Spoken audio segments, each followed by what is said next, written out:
Magandang araw mga friendies, mga momshies. Gagawa po tayo ngayon ng breadcrumbs kasi bala kong gumawa ng pandesal. May kaibigan kasi ako na si Lisa. So shout out to you Ate Lisa. Nagre-request siya sa akin ng pandesal. Actually matagal na siyang nag-request, siguro before pa ng pandemic. Pero since na busy po tayo sa trabaho, wala tayong oras gumawa ng pandesal. Kaya hindi ako nakagawa at hindi ko na-grant yung kanyang wish. Kaya ngayon naman, since na may oras akong gumawa ng pandesal, gagawa po tayo ngayon. Pero uumpisahan natin siya sa breadcrumbs kasi wala akong available na breadcrumbs dito sa bahay. So meron ako 3 lumang sliced bread dito. Ito yung gagawin nating breadcrumbs. Siguro mga sakto lang to dun sa gagawin kong pandesal ngayong araw na to. So, tuturuan ko po kayo kung paano gumawa ng breadcrumbs. Gagamit po ako ngayon ng bread toaster. Pero kung wala naman po kayo nito, pwede naman siyang i-preheat na lang sa pan doon sa inyong mga stove at i-manual.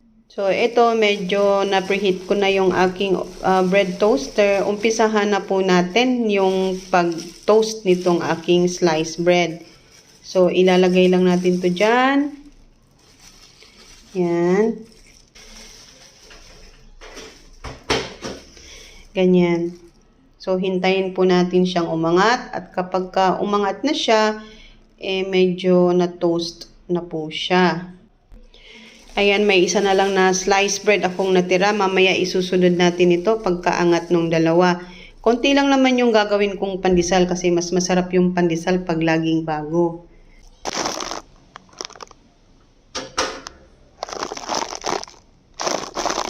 Ayan, medyo na-toast na siya. So, okay na to. Ayan. Oh, medyo mainit. So, isusunod naman natin ngayon itong isang natira. Tapos po nating ma-toast yung ating sliced bread, gagawin lang po natin is paghiwa-hiwalayin o hiwa-hiwain po natin siya ng kaunti. Ayan. Ganyan po ang ating gagawin. Ilagay po natin dito siya sa loob ng electric food processor.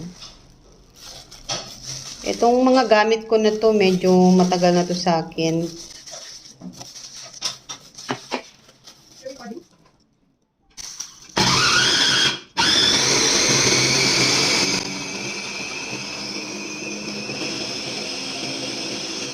Again po, dun sa mga walang food processor or blender, pwede nyong ilagay ang inyong toast bread sa loob ng plastic or ziplock. Gamitan ito ng kutsara o pwede din naman gamitan nyo ng inyong mga kamay at durugin ito manually. Doon po natin ma-achieve yung mga pinong breadcrumbs. Ayan, ito na po yung breadcrumbs. Ayan.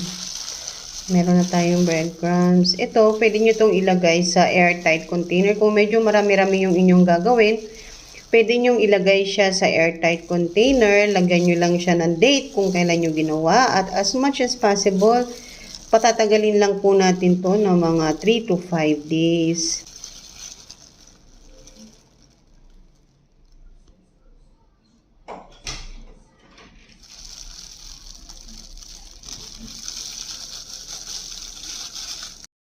So, pansamantala, ilalagay ko muna siya dito sa airtight container kasi gagawa pa ako ng dough mamaya.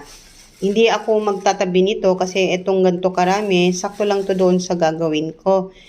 Pero kung kayo po ay balak ninyong magtabi ng breadcrumbs, again po, lagyan nyo dapat ng date kung kailan nyo ginawa. And as much as possible is 3 to 5 days lang po yung inyong breadcrumbs. At ilagay nyo po sa fridge hanggat maaari.